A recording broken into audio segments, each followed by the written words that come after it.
Brigadier, in your larger part of your testimony, Brigadier, as we are unpacking your investigation, you referred on a number of occasions to what is known as a best practice. I was sitting here and wondering what that could be. Do you mind to unpack that? As you said that in relation to the taking of the confession and the pointing out, and the arrangements that you did in relation to the taking of the pointing out, you kept on referring to what is known as a best practice. Can you please unpack that? Bathi kunodaba ke la mnumzana kade ukhuluma ke ngalo ukuthi best practice mhlawumbe asithi ke indlela ejwayele ukusebenza ngayo lapha ngaphansi uzosiphosa uma ngaba nikhuluma ke ngodaba lokwenza ama confession futhi nedaba lokukhomba ke lapho ke manje kumnumzana umnisi ecela ukuthi usichazele malana nodaba loloko kabanzi. Yes, my lord. So that statement, my lord, came as a result of whether could I have taken the confession myself or not. Athi ke lo daba liqhamuke ngesikhathi bekasho khona ke ukuthi ingabe yena ke angakhona yini ukuthatha statement ngokwakhe noma confession mathupha. And I know I do recall, my lord, that at some stage it was during my interaction with the late Mr. Mngomezulu. Athi futhi kuyakhumbula ukuthi udaba lolo laqhamuka ngesikhathi bakhuluma ke mayelana bakade khuluma nomnumzana uMngomezulu osele washona. And I've said, my lord, it is preferable that the person who is not involved in the investigation takes the confession as the best practice rule, my lord. Athi uyakhumbula ukuthi washo ke lapho ukuthi umuntu ongabandakanyeki kudaba lwecala kumele ukuthi kube uye othatha i-confession noma ke statement kungathathwa ke umuntu onegalelo mhlawumbe onesandla ke ekuthizeni icala aliphenye. Not that I could not take it, my lord. As an officer, I could have taken it as well. Atakusukuthi yena bekangakhona ukuthi athathe confession leyo ke njengephoyisa ke kepha ke naye bekangakhona ukuthi athatheke i-confession leyo. So it was in that essence, my lord. Athi ke manje ke lolo daba. Yeah, but what does this best practice entail? Bafundazi ukuthi mana nale best practice ngabe iqukethe ini ke kuyona. That which you're referring to as a best practice rule, what does it entail? Ngoba kade ukhulumike ngayo ukuthi best practice rule ke lekwe ngabe kade yini equkethiwe ngaphansi kwayo. But my lord, I just answered. We were specific. It was not a general statement. We're talking about the taking of a confession, whether I could take a confession or not. And in that specific explanation, that particular matter, because it was not a general statement, I said it is best practice that someone not involved in the investigation takes the confession, specifically in those circumstances, my lord.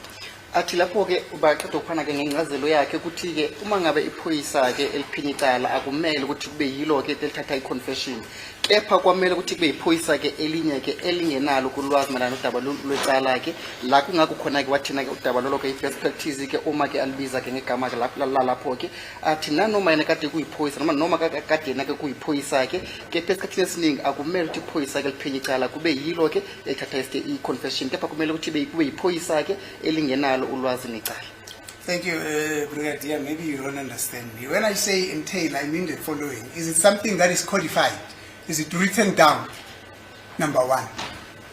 Athi ke uma akubuza kumbuzo le ngabe mhlambi into ke ebhaliwe phansi abayiphasisa ngaphansi kozomthetho. My lord, as I've said,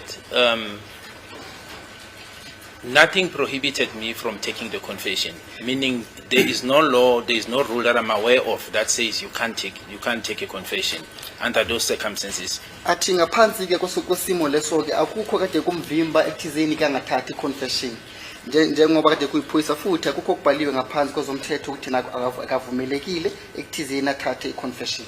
It is a practice that enhances professionalism in the police and objectivity in what we are doing, my lord. Athi kepha ke indlela abashishisa ngayo ekuthizeni benzeka amacala futhi indlela abayiphatha ngayo ngaphansi kwesiphoyisa ekuthizeni babize ke umunye umuntu ukuthi kube uye ke uthatha i-confession hayi ukuthi yena njengomseshi wecala kube uye uthatha i-confession. That is that, my lord. Basically, it's to ensure that you are professional in your work, and also there is fairness and objectivity in the officer that takes the confession, because he's not privy to the contents of investigation of the docket in particular, my lord. athi-ke indlela abajwayele ukusebenza-ke ngayo-ke le kuthizeni-ke kuyathiwa i-confession ithathwe ngumuntu-ke ongenalo-ke ulwazi mayelana kokethiwe ngaphakathi kodokhethi-ke lapho-ke. So in other words, it is a code of ethic that enhances what you refer as to professionalism and objectivity, I'm trying to paraphrase you, in the execution of your work as a police. Kusho ukuthi In lapho-ke brief, that's what it's saying. athi-ke umnumzana lapho uyabuza ukuthi ngabe kusho ukuthi indlela enivame umsebenzi ngayo ukuthi nenzisise umsebenzi wenu ngendlela-ke eqondile-ke lapho-ke nisho esikhonkosini ngokuthi-ke wena-ke phoyisa elisesha icala ungathathi i-confession. My lord, it's something that you get taught, and I'm not so sure. I don't want to confine myself to say it's a code of ethics, because then if I'm referred to say where is it, then I think I may have a challenge. But I know it's a practice that is commonly taught, and it's advisable that we usually embark on it instead of taking the confession yourself. Athi-ke lapho-ke indlela abavame ukuthi basebenze ngayo-ke futhi indlela abatshelwa ngayo-ke futhi indlela abafundiswa ngayo-ke ekuthizeni njengephoyisa kulisesha icala kumele ukuthi uthathe i-confession lapho-ke, kepha kumele ukuthi ubize-ke amanye amaphoyisa noma elinye iphoyisa ekuthizeni kube yilo-ke liba khona-ke lithathe i-confession lapho-ke. Brigadier, is this something that is only limited to the taking of confession, or is something that transcends throughout the execution of police of their duties? Manje, is it I am saying, is this something that is only limited to the taking of confessions? I would also include pointing out. Or it's something that transcends beyond the borders of taking confessions and pointing out. In other words, in each and everything that a police does in their course and scope of their duty, they should always bear in mind that there is this thing called the best practice rule, which you have just described now.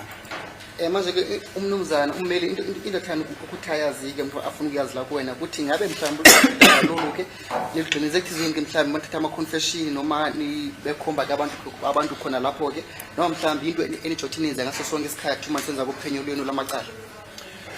My lord, I think situations will differ, and it will depend what the officer or the member is faced with. In this particular instance, we are referring to a confession, and I answered it in that context, my lord, not generally. athi lapho-ke izimo-ke zivame ukuthi zishintshe-ke lapho zingafani-ke, kepha-ke kulolu daba lolu yena bekaphendula mayelana nodaba lwe-confession futhi akafisi ukuthi aphendule mayelana nolu daba angalibuziwe. Brigadier, look, I'm asking about what you refer to as the best practice rule, something that you have already defined. Now, my simple question is this what you described as a best practice rule only limited to the taking of confessions and pointing out, or it transcends, it goes beyond the taking of confessions and pointing out and affect other related duties that police will do in the course and scope of their duties? In other words, in whatever police are doing, be it the taking of confessions or not, they always have to have in mind that there is this thing called the best practice rule. That's simple as that. I'm not limiting ourselves to the confession or the pointing out. I think the witness has answered that several times. He said he can only comment on the best practice as far as confessions and pointings out are concerned, and he cannot bind himself as far as the other functions of the police are concerned. Yes, Mr. Minister. But that's not what the witness said. I think that comes from the statement. This witness says he can only comment about what is happening in a confession, or insofar as it relates to him having taken a confession. Let us cut this thing very short there, Brigadier. Do you know whether this thing goes beyond the confession or not? That which you refer to as the best practice rule. athi-ke athisinephisa ukudaba lolu ngaphambi silithathe silimikise emehlweni-ke noma ematheni usho ukuthi udaba lolu le-best practice ngabe yinto enenza ukweqela lapho-ke kudaba lokuthatha i-confession noma ukhomba-ke. But my lord, it's difficult to answer that question, because like I've said, and I've answered this, it will depend on a particular situation that a police officer is facing at the time, whether he can apply such a rule. So to answer generally will be a difficult situation. In this instance, I've said I've answered specifically because the question was relating to the confession, whether I could have taken it or Colonel Mboto could have taken it. And the answer was in that context that as the best practice rule, it is preferable that someone else takes it. So that was specific and the answer was specific.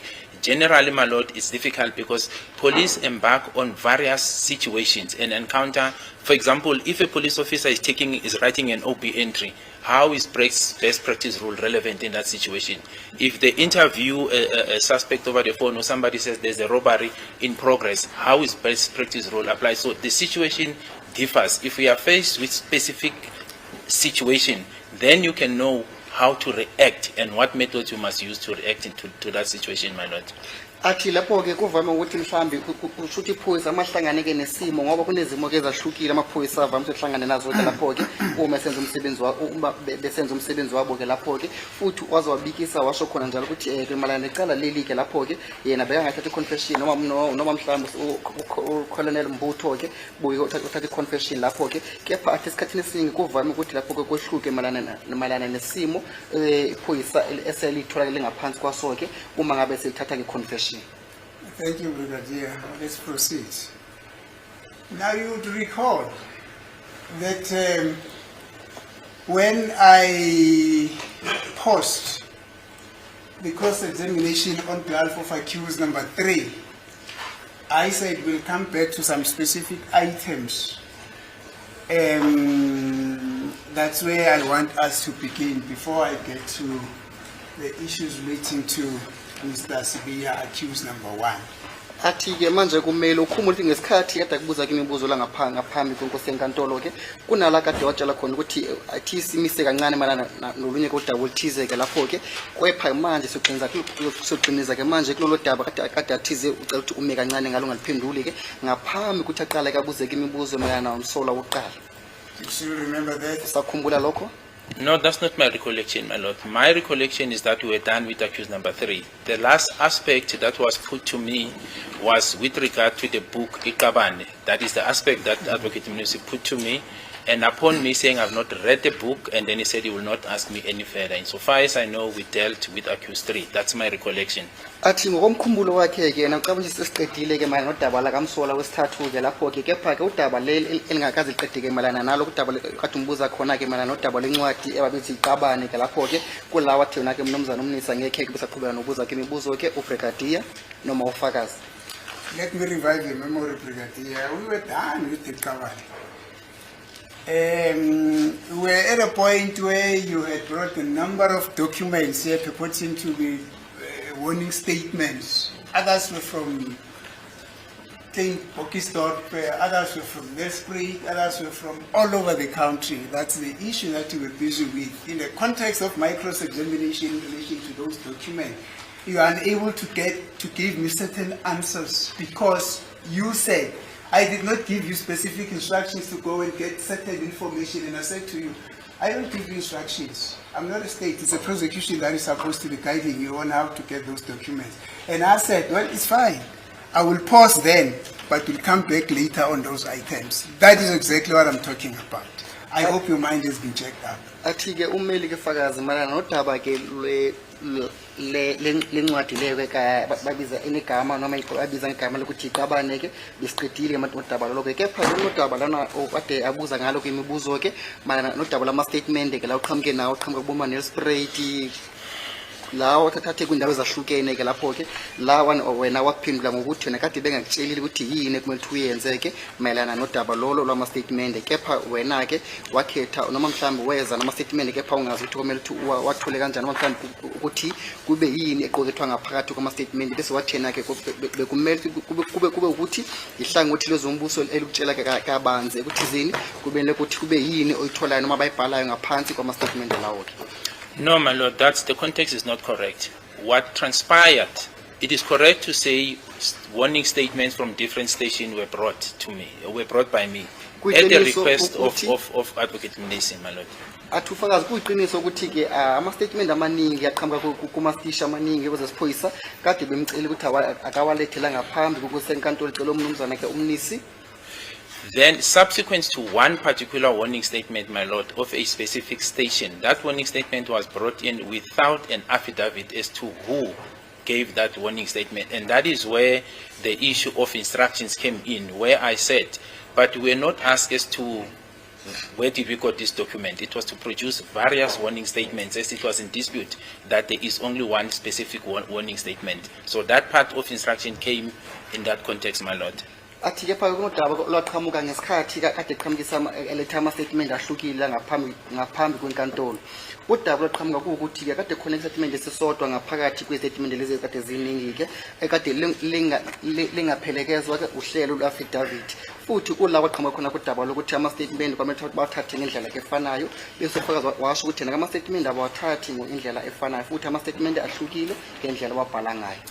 Now, further to that, my lord, my position, which I've said then, and I still stand by it, my lord, was that there is no policy that says a specific warning statement should be used. I said there's no policy that says one specific warning statement is the one that is prescribed to be used whenever a suspect is interrogated or interviewed, my lord. Futhi ukujobela ke impendulo yakhe washo ukuthi khona njalo ke lapho ke akukho ke umthetho noma umthetho khona ke vele ophuqayo ekuthizeni ke kwamele ukuthi i-statement esithile ke basebenzise uma ngaba ke sebadala ugebengu noma uma ngabe sele bethwesa ke umsolwa icala.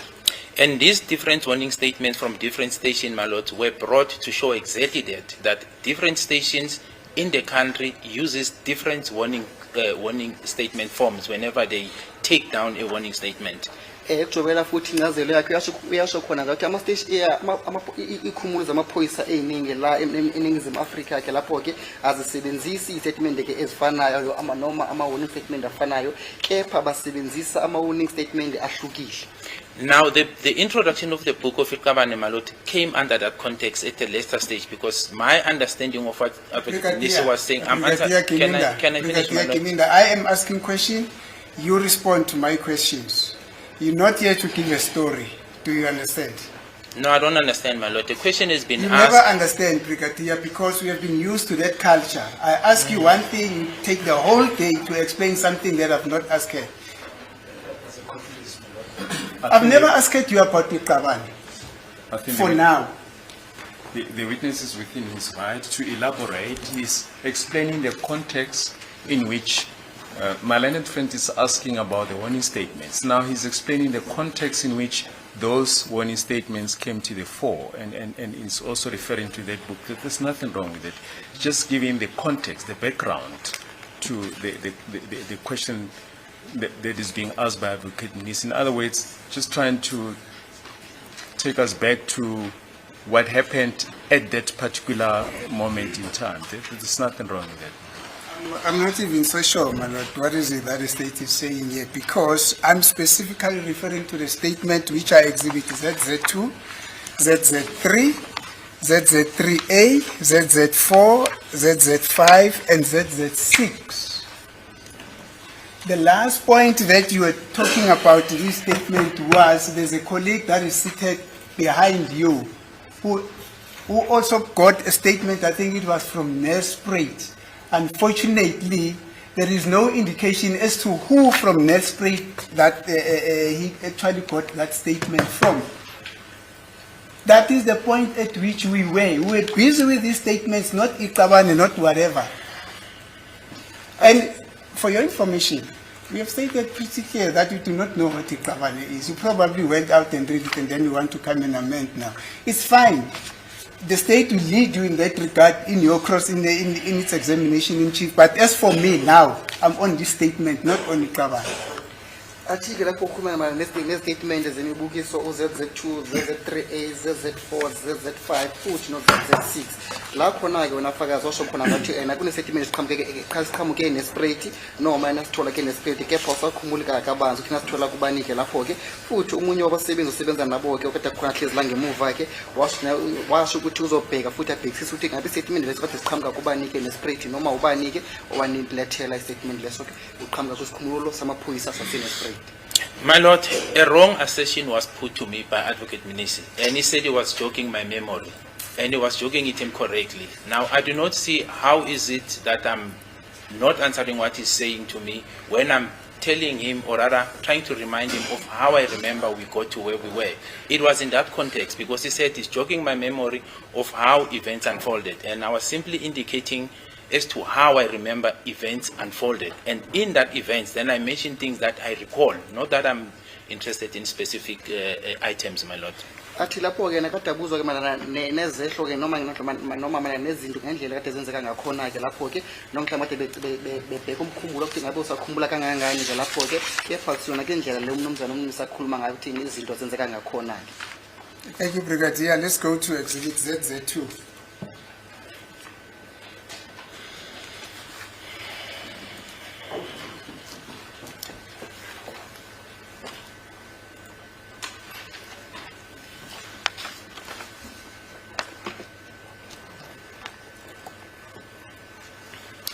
Now, it's a warning statement, and you said that statement came from, or it's written there on top of it, the gamma scope.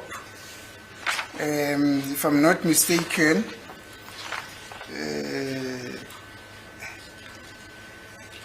actually, let me not speculate because we're there to give the answers. You said this statement again. Who did you get this statement from? Bathi kune statement Or this document from that ZZ2?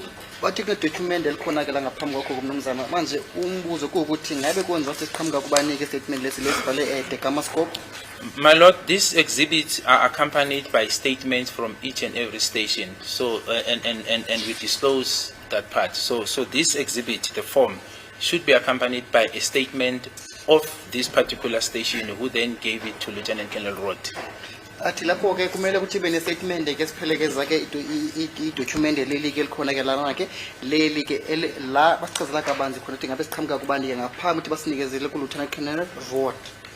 May we please have received that statement that you're referring to, that accompanies this document that comes from Takama Scope.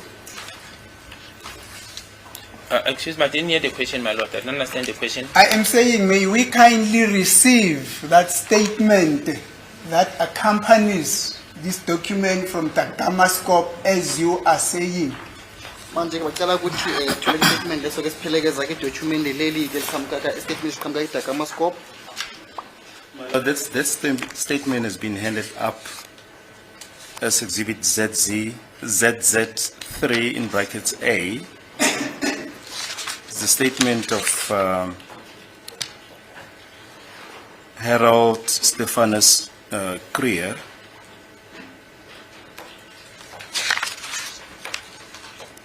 It forms part of the exhibit. Thank you.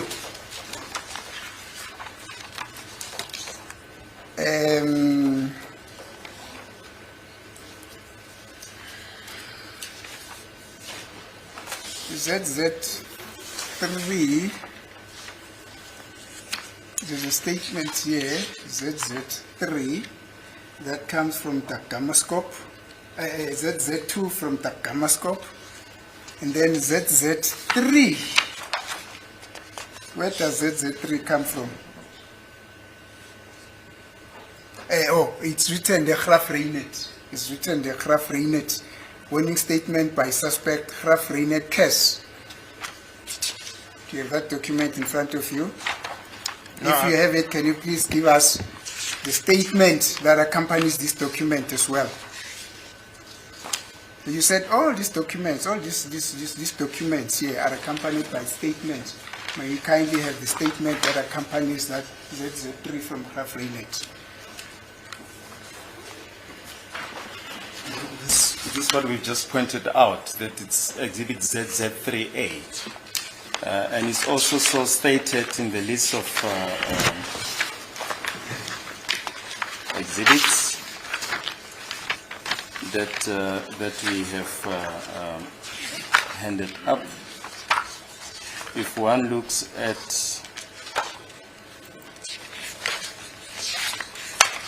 just looking at the relevant entry.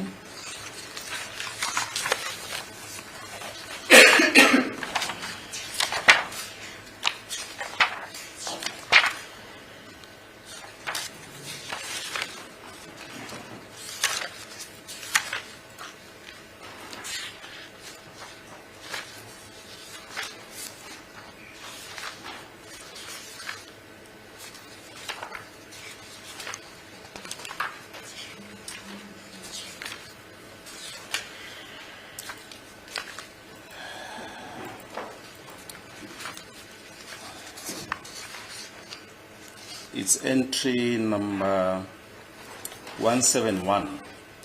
It says Exhibit ZZ3. It's a precedent or example of a warning statement from Graaff-Reinet Police Station. Then number 172, Exhibit ZZ3 in brackets A, affidavit of Warrant Officer H.S.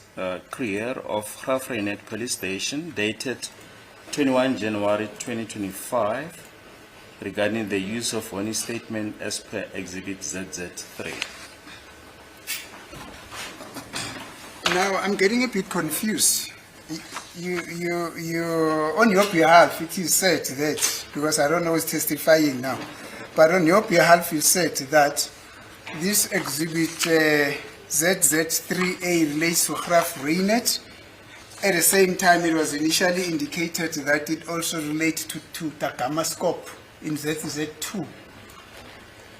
So I don't know which statement related to which exhibit here, because initially it was said that ZZ3 relates, 3A relates to the document that comes from the Daggamascope, and then now it also relates to ZZ3, a document that comes from Graaff-Reinet.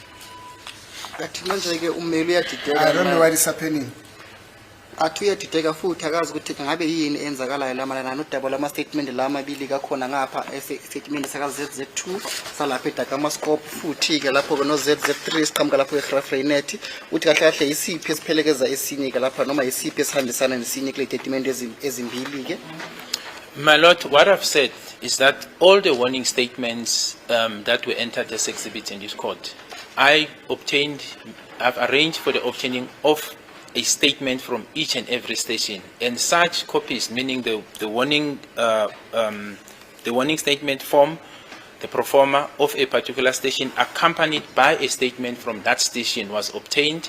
Copies were made before we adjourned even to the 5th of January. Disclosed. I've made copies for the state, for the defense, gave it to them because that was the request that Advocate Munisi asked me to do, and I complied it. So each and every form is accompanied by a statement from that particular station, because that came after it was clear that he is not comfortable with the form that is not indicating as to where it came from. So it's a warning statement accompanied by each and every statement. If I have to assist in packing that for him, then I'll try and do that. But we've made copies for the defense as well. I've made it myself from my office, my Lord, and it was then given to the state to disclose to them, my Lord.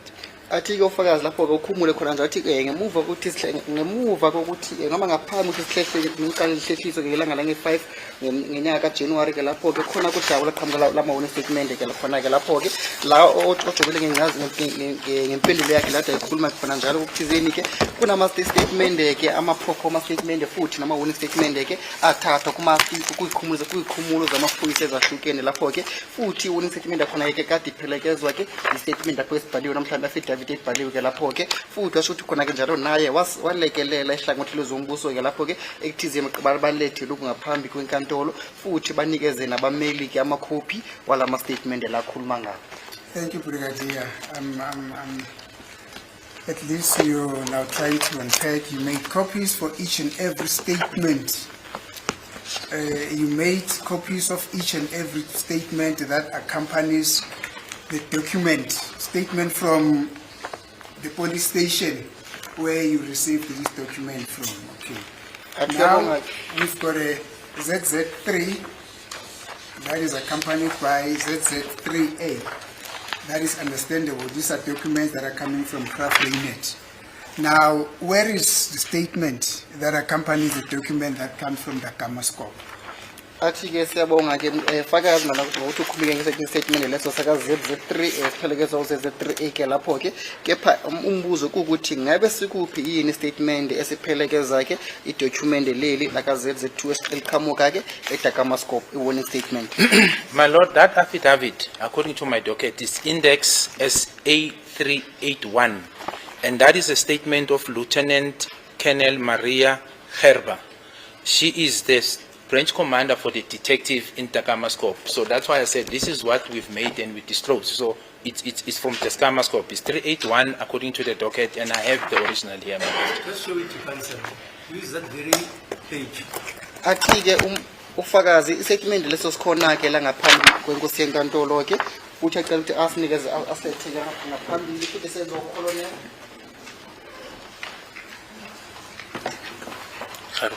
Athi senza ulutho ne-Colonel I don't Gerber. have this statement in the document that I have. Thank you. Futhi lapho bafumakhe For the ngokuthi first time, I don't know what it 381. contains because I haven't read it. I don't have it. So which is the reason why I keep on asking, where is the statement? Because if I had it, I would not be asking you. I never had it. And you said that you gave it to the state in order to disclose it to the defense. I never received it. Athi-ke umeli uthizeke i-statement lesike wasinikeza ihlangothi lezombuso kepha yena-ke athi shweleke epolisi ukuthi akakaze asithole futhi akakaze abe naso ngaphambi la kuyena-ke ezandleni zakhe noma kuhlelo lwemibukiso-ke aliphethe. And it is unprocedural for a defense to be handed over a statement in court and say, this is a statement that I'm talking about, because I need to go and study that statement, quiz it, and come and cross-examine you on it.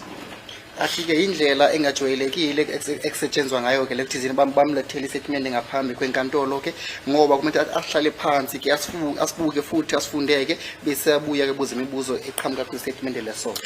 My Lord, I don't know how to take this further. I was asked by Advocate Munisi to assist in obtaining this warning statement, and I've said I will assist. I've since done so, and I've given them to the state, obviously to the defense. I was not told up to today that he does not have what he requested from me. So I don't know how best could I have handled this. I've done what I was asked, and this is what I'm saying I've done, my Lord. Athakazi ukuthi mhlawumbe ngabe yini ekumele ukuthi ayenzeke ngokukhethekile uma ngokusemandleni akhe ngoba ke nobamcela ukuthi akalekelele noma mhlawumbe kasizeke ekuthizeni kathola ama-statement futhi-ke nama-warning statement lawo-ke kepha-ke nakwakuthola-ke lokho-ke ngemuva ukuthi akutholile ke uyisa kunikeza la ngaphambi kwenkosi yenkantolo mhlawumbe ngaphambi komshushisi ekuthizeni-ke ummeli akutholile lokho-ke mthi akazi-ke nodaba lolo-ke futhi akazi angamlekelela kanjani-ke. I also don't know, because this was never disclosed to me specifically, who represents accused number, who has been representing accused number 3 then, who's now also representing accused number 1. I never received that information. Athi naye-ke The same, I'm sorry. athi naye-ke ummeli akazi ukuthi angakulungisa kanjani-ke lokho-ke kepha uqala kadameleke umsola wesithathu kepha-ke manje sekameleke futhi unomsola wokuqala kepha akakazi-ke akuthole lokhu. The same goes to Exhibit ZZ4, a statement, a document that comes from Nell Spratt. I don't have its accompanying affidavit. Athi lokho kuyafana-ke futhi ne-statement esiqhamuka-ke lapho-ke eNelspruit yena akanalo-ke affidavit alitholile mayelana ne-statement leso-ke. The same goes to... Sorry, Mr. Nisi, where are we going with this evidence? Because as I understand and follow the evidence, it starts from that form which you submitted. What is it? SAM 13, is it? Yes, Right. And that is a form which purports to be used, according to you, for the obtaining of warning statements. Is that not so? excuse me, my lord. There was a bit of a noise coming from that That side. form, SAM 13, you stated that it is the only form which is utilized for the obtaining of warning statements. Yes, my lord. Right. Now, Brigadier Geninda said to you that in his view, they don't use that form. Yes, It's not a standard peremptory form. yes, There are several versions of the form. yes, And then you text him and said, show me any other forms. yes. And then he goes out, he finds all those other forms, which he says are utilized also for warning statements. Yes, ma'am. Now, where are we going to? Because he's done it. Now, where are And to we read, going wait, to read what an accused person is, that Gamastato, where, how does it affect the case here? How does it affect the case? Krafrenet. Mr. Numan, maybe you can assist. How does it assist us? My Lord, I'm sorry, I can't answer that one. Okay, fine. Because as far as I'm concerned, that was the question. But now to interrogate warning statements made in Mahoa Struof, etc., how does it help with this case we are busy with? If I may respond, my lord. Yes, please. Number one, I'm not even so certain that these forms are coming from the places where they are coming from. Fine. Then put it to this witness. Without accompanying affidavits. And this witness is saying, subsequent to me having raised that, he made an endeavor to go get the accompanying affidavits and says he gave it to the state in order to disclose it to us. I'm just don't know why was that not done. That is the reason why I keep on probing this, my lord. But further to that, my lord, this will form the broader part of my argument at the end of the day. Yeah, fine. Thank you. Fine. So I also need those accompanied affidavits as well to form the broader part of my argument at the end of the case. It is just not that I only want this statement for the sake of, those statements for the sake of wanting them. I am busy preparing my argument. Yeah, fine. Thank you.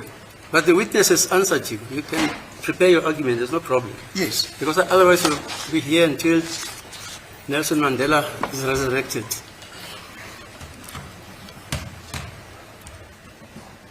itsho khona inkosi enkantolo ukuthi kade ibuza kumnumzana omlisi ukuthi ngathi kahle kahle siyakuphi mala nodaba lolu-ke ngoba ke khona ke ifomu lena ababiza ukuthi AM13 ukuthi yona ke ifomu abajwayele ukuthi bayisebenzise ngaphansi kwesiphoyisa-ke uma ngabe bethatha kama-statement kepha-ke wathi ufakazi cha akusinjalo-ke ngoba khona-ke amafomu ahlukile futhi izikhumulo zamaphoyisa-ke ey'ningi zisebenzisa-ke amafomu ahlukile-ke lapho kithi zeni bathatha ama-statement-ke futhi waphendula-ke umnumzana omlisi wathi yena-ke lapho-ke akanaso isiqiniseko esigcwele esiwukuthi-ke ngabe-ke ama-warning statement yena aqhamuka kule y'khumulo zamaphoyisa-ke abayibhalile kuzona-ke ngoba-ke akukhona-ke uhlelo lwama-affidavit oluphelekezwa-ke ama-warning statement lana-ke futhi washo khona nje uma ngabe ehamba-ke noma uma ngabe senza-ke lo hlelo lwakhe lwemibuzo-ke kuwukuthi yena-ke uyayilungiselela malana nenkulumo mpikiswano eyothi-ke ibe khona-ke kuhlangothi lwakhe uma sekaletha icala ngaphambi kwinkosi yenkantolo. Now, my lord, I don't know how are we going to go through this impasse, because Brigadier Kininda is saying the state is in possession of those statements and the state is quiet. He has been objecting all along. Now all of a sudden Brigadier Kininda says the state are in his possession, then the state is quiet. He does not even stand up and say, yeah, no, I've got this statement, I will hand it over to the defense. I don't know how to get over this impasse, because definitely I need to get those statements. Uyasho khona That's a good question. I thought Advocate Nis was moving away from that point, but as it's time for the short adjournment, can we take the short adjournment at this point? Okay. 15 minutes.